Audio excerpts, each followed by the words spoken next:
Electrohomoeopathy के अध्ययन के क्रम में इसके पहले हमने आपको वायरस, बैक्टीरिया और फंगस से होने वाले विभिन्न तरह के रोगों के बारे में अध्ययन किया। आज हम एक पैरासाइट्स से होने वाले रोग, इसको स्केबीज के नाम से जानते हैं, स्केबीज या आपको इचिंग या इसको हिंदी में खुजली कहते हैं, उसके बारे में अध्ययन करने जा रहे हैं।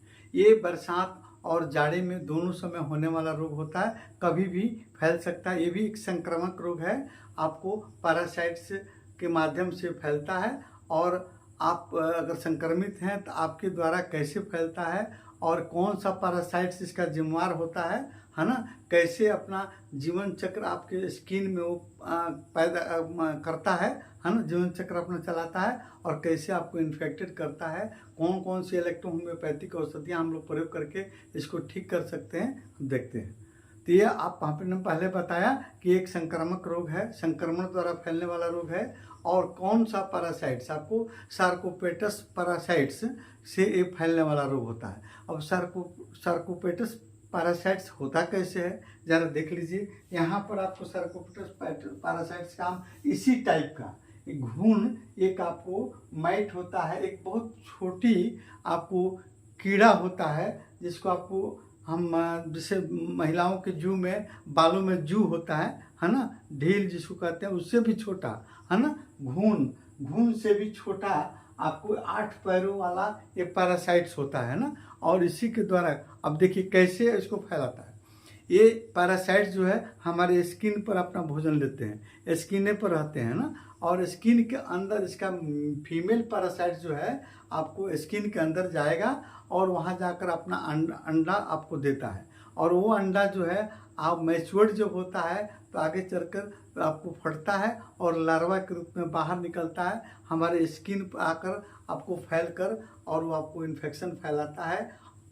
उसके बाद आपको कौन सा लक्षण उत्पन्न होता है हम देख लेते हैं। ये जो है आपको शरीर पर खुजली होना, जब ये लार्वा आपको शरीर का बाहर आ जाएगा तो आपके शरीर पर खुजली होना, त्वचा पर चकत्ते के रूप में दाने निकलना। ये दाने छोटे हो सकते हैं, ड्राई भी हो सकते हैं, सूखे हो सकते हैं, या रसदार, या उसमें पानी या पस भी आ सकते हैं आपको।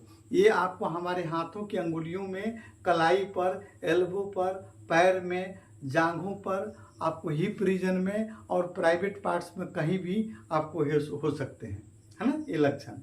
अब देखते हैं आपको ये जो है लक्षण देखने के बाद में ये कितने टाइप के होते हैं, कितने प्रकार के होते हैं। ये इसका अलग प्रकार भी होता है। जैसे एक आपको होता है टिपिकल स्केबीज, है ना, टिपिकल स्केबीज वह होता है जो हमारे मतलब सिंपल वाला स्केबीज जो आपको सबसे ज़्यादा होता है मनुष्य में, है ना, केवल कलाई पर और अंगुलियों में आपको इसका इन्फेक्शन फैलता है। उसके बाद आता है नोडुलर स्केबीज। तो नोडुलर स्केबीज जो होता है ये जो आपको आर्म पिट, कांख में और आपको प्राइवेट पार्ट्स में और जांघों में, ग्रोइंग रीजन में आपको ये देखने को मिलता है ना। और तीसरा होता है नर्वेजियम आपको स्केबीज। ये स्केबीज सबसे खतरनाक होता है, इसको पपड़ीदार स्केबीज के नाम से भी जानते हैं हम लोग। वो व्यक्ति जो पहले से किसी भयंकर रोग से ग्रसित है, जिसका इम्यून सिस्टम बिल्कुल कमजोर है, उसको ये रोग आपको ज़्यादा ग्रसित करता है। कौन? आपको नर्जेमियम आपको स्केबीज उसको अटैक करता है। पपड़ी के नीचे आपको पैरासाइट रहता है और हजारों संख्या में वहाँ आपको अंडा पैदा करता है और वो धीरे धीरे इतना विकसित हो जाता है कि उस परिस्थिति में ये ठीक होना बहुत मुश्किल हो जाता है। अब देखते हैं इन्फेक्शन फैलता कैसे है, इसको कैसे रोकें।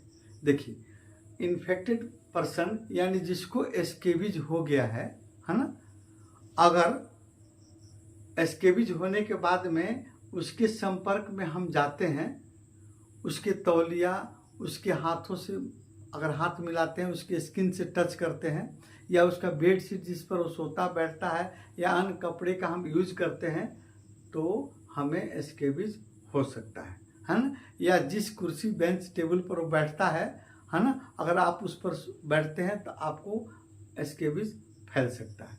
ये आपको तो जब आपको स्केबीज किसी को हो जाए तो उसको आप एक अलग कमरा दीजिए, अलग बेड शीट दीजिए, अलग उसका दीजिए। उसको जब तक ठीक नहीं हो जाता है तब तक आप उसके संपर्क में नहीं जाएं।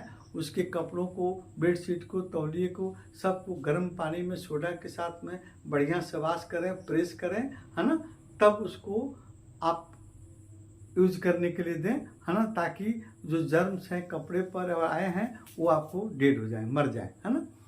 अब देखते हैं कि कौन सा इलेक्ट्रो होम्योपैथिक औषधि ज़्यादा कारगर होती है। तो सबसे पहले आप देखिए कि अगर आप S5, C5 और G, है ना, तीनों को अगर आप वैसे टब में जिसमें उसको स्नान करने की सुविधा हो, अगर आप डाल देते हैं 50 बूंद आप G का, है ना, और 50 गोली S5, 50 गोली C5 का आप अगर डाल देते हैं उसमें और उसको स्नान करने के लिए कहिए, है ना, बिल्कुल ठीक होगा।